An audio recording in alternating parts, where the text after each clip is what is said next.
السلام علیکم ناظرین، فواد چودھری سے ایک معاملے پر میری ایکس اکاؤنٹ پر بات ہوئی۔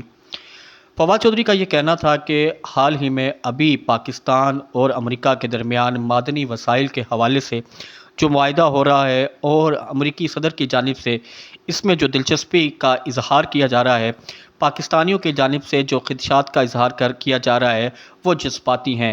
پاک حکومتیں یا ریاستیں تب تک ترقی نہیں کر سکتی ریاستیں اور عام آدمی کے حالات میں بہتری تب تک نہیں آ سکتی جب تک پاکستان میں بیرونی سرمایہ کاری نہ ہو۔ امریکہ کی جانب سے پاکستان کے معدنی وسائل میں جو انٹرسٹ دکھایا جا رہا ہے اور جس انٹرسٹ کی بات کی جا رہی ہے، اس انٹرسٹ کے بعد حکومت عوام کو تو اس پہ خوش ہونا چاہیے تھا اور عوامی رائے عامہ تو اس کے حق میں ہونی چاہیے تھی، لیکن وہ ایک نیچرلی دیکھا یہ جا رہا ہے کہ عوام پاکستان کی جانب سے اس کی مخالفت کی جا رہی ہے، مختلف تھیوریز کی جا رہی ہیں۔ یہ فواد چودھری کا ٹویٹ کا خیال تھا، جبکہ میرے نیچے اس پر رائے یہ تھی کہ جب کوئی بھی فیصلہ عوامی پارلیمنٹ کرتی ہے، جہاں عوام یہ سمجھتی ہے کہ میرے منتخب ووٹ سے افراد موجود ہوں اور وہ یہ فیصلہ لے رہے ہیں، تو شاید عوام کا رد عمل اتنا شدید نہیں ہوتا جو اب نظر آ رہا ہے۔ بات دراصل یہ ہے کہ ہم نے اپنی ریاست پاکستان نے 75 سالوں میں اپنی عوام کے جذباتی ہی تو ساری کی ساری جتنے بھی بیانیے بنائے، عوام کی تربیت جتنی بھی کی، وہ جذبات کی بنیاد پر ہی کی ہے۔ پاکستان کا قیام بھی جذبات کی بنیاد پر تھا۔ ہر وقت جب بھی طاقتور حلقوں نے پاکستان پہ حکمرانی چاہی ہے تو انہوں نے پاکستان کی عوام کی جذبات کو ہی سیڑھی بنایا ہے اور پاکستان پہ حکمرانی کی ہے۔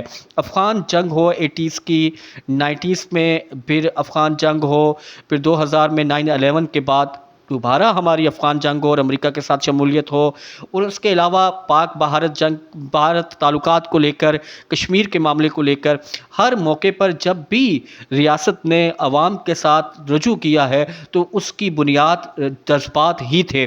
یہی وجہ ہے کہ جب آپ نے ریاستی عوام کو جذبات سے ہی سوچنے کے ساتھ تعلق قائم کیا ہے تو عوام شعور کے ساتھ کیسے سوچے؟ پھر عوام جب یہ دیکھتی ہے کہ عوام کو تو کسی معاہدے سے کچھ بھی نہیں ملا، چاہے وہ طالبان جنگ ہو، تو عوام نے یہ دیکھا کہ عوام کے پاس تو صرف نعرے تھے کہ اسلام کی خاطر جنگ لڑ لی جا رہی ہے، لیکن عوام کے بعد میں معلوم ہوا تو وہاں سے تو چند لوگ، چند نام تو کروڑ پتی ارب پتی بن کے اس کی نسلیں سنور گئی۔ عوام نے یہ دیکھا کہ جب پاکستان اور 9/11 کے بعد پاکستان دہشت گردی کی جنگ لڑ رہا ہے اور کوشش جدوجہد کر رہا ہے، عوام فوج کے ساتھ کھڑی ہوئی، اداروں کے ساتھ کھڑی ہوئی، پھر عوام کو وہاں بھی کچھ نہیں ملا، عوام کو اس کا بھی نتیجہ کچھ نہیں ملا، آج تک دہشت گردی جاری ہے۔ لیکن عوام جب یہ دیکھتی ہے کہ اس کے نام پر چند خاندان اور چند بڑے نام اتنے ارب پتی ہو گئے کہ ان کی 10 نسلیں بیٹھ کر کھائیں تو کچھ نہ ہو۔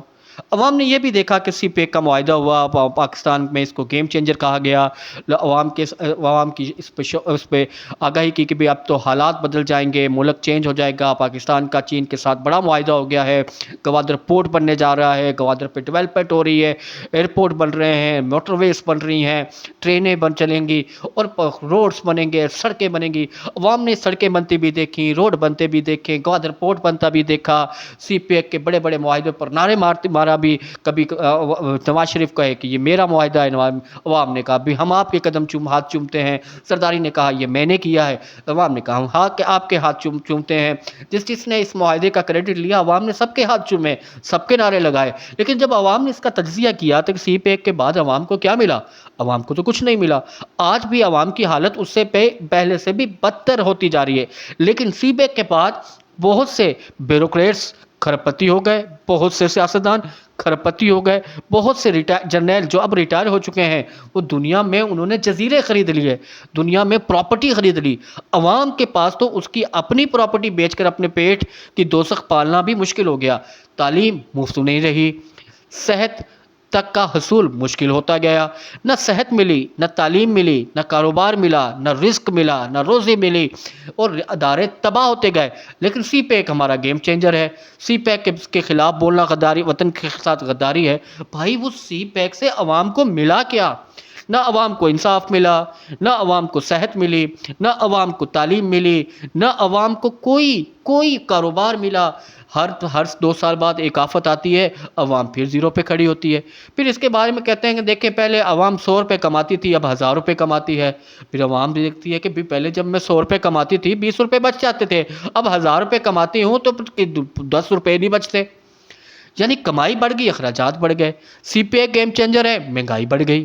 سی پی ایک گیم چینجر ہے اور لوگوں کا تعلیم کا خرچ بڑھ گیا۔ سی پی ایک گیم چینجر ہے، ڈالر مہنگا ہو گیا۔ سی پی ایک گیم چینجر ہے، بجلی مہنگی ہو گئی۔ سی پی ایک گیم چینجر ہے، گیس مہنگی ہو گئی۔ بھائی سی پی ایک کیسا گیم چینجر ہے؟ میں بات دیکھیں نا، آپ نے سی پیک سے عوام کی زندگیاں بدل دی ہوں، 20% کی بدل دی ہوں، 40% کی، 10% کی بدل دی ہوں۔ عوام کہے ہاں جب ہماری سی پے گیم چینجر تھا، ہمارے ہاں یہ تبدیلیاں آئی، ہمیں انصاف، صحت، تعلیم، ریاست کا ہمارے پر ریاست نے ہمارا زیادہ خیال رکھنا شروع کر دیا اور ہمیں کچھ نہ کچھ نظر آتا تو عوام یہ کہتی ہاں جب ہماری سی پے، جب انہوں نے کہا کہ گیم چینجر ہے تو ہماری گیم چینجنگ نظر آئی۔ تو یہ امریکہ کے ساتھ جو معدنی وسائل کا معاہدہ ہے، اگر یہ کہہ رہے ہیں کہ گیم چینجر ہے، ریاست پاکستان کے لیے اچھا ہے، تو وہ کہتے ہیں ہاں اچھا آتا ہے۔ بھئی سی پیک آنے کے بعد ریاست پر قرضہ 3 گنا ہو گیا۔ سی پے گیم چینجر ہوتا تو ریاست کا قرضہ کم ہوتا، وہ بڑھ گیا۔ اب امریکہ کے اس کو معدنی وسائل دینا اگر گیم چینجر ہے تو کیا یہ بتائیں نا کہ قرضہ کم ہوگا، ریاست پاکستان پہ وزن کم ہوگا، ٹیکس کا حصول ہے، ریاست پاکستان کی آمدنی میں اضافہ ہوگا۔ نہ پاکستان کی آمدنی بڑھ رہی ہے، نہ پاکستان پہ قرض کم ہو رہا ہے، نہ ڈالر کی ریٹ میں استحکام ہے، مہنگائی بھی کم نہیں ہو رہی، بجلی بھی ہماری دسترس میں کم ہے، صحت کے نظام بھی ہمارے دسترس میں نہیں ہے۔ ہمیں کوئی ویکسین عطیہ کرتا ہے تو ہم اپنے بچوں کو ویکسین کرتے ہیں۔ آج اگر بل گیٹس ہمیں پولیو کی ویکسین دینا چھوڑ دیں تو پاکستان میں پولیو کی ویکسین لگانے کا پیسہ نہیں ہے۔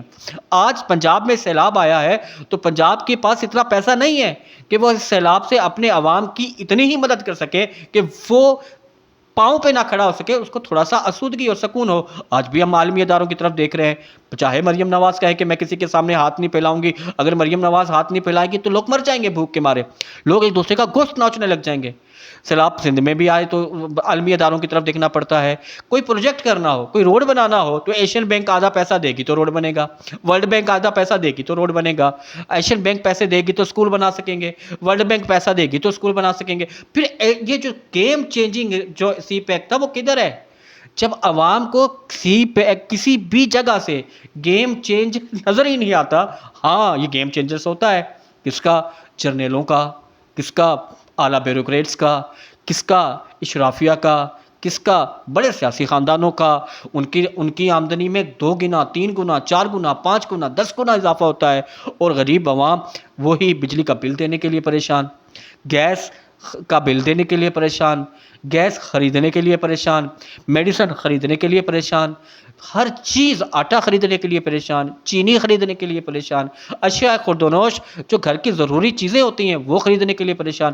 پوری عام 80% عوام انہی مسائل میں پریشان ہے، لیکن جب وہ اخبار کھولتی ہے تو دیکھتی ہے سی پیک گیم چینجر ہے، امریکہ کے ساتھ معدنی وسائل گیم چینجر ہیں، سعودی عرب کے دورے کے ساتھ پاکستان کے تو حالات بدلنے والے ہیں۔ اور وہ جب یہ اخبار کھولتی ہے، میڈیا دیکھتی ہے، ٹی وی دیکھتی ہے تو ہر جگہ اس کی گیم چینجنگ ہو رہی ہوتی ہے، لیکن حقیقت میں کچھ بھی نہیں ہو رہا ہوتا۔ جب تک عوام کے حالات، عوام نے ماضی میں دیکھا کہ ہر معاہدے سے عوام کے حالات نہیں بدلے، چند خاندانوں کے حالات بدلے ہیں، تو اب بھی عوام کا یہ خیال ہے کہ معدنی وسائل کی تک رسائی جو امریکی کمپنیز کو دی جا رہی ہے، اس سے عوام کو کچھ حاصل نہیں ہوگا، اشرافیہ کو ہی حاصل ہوگا۔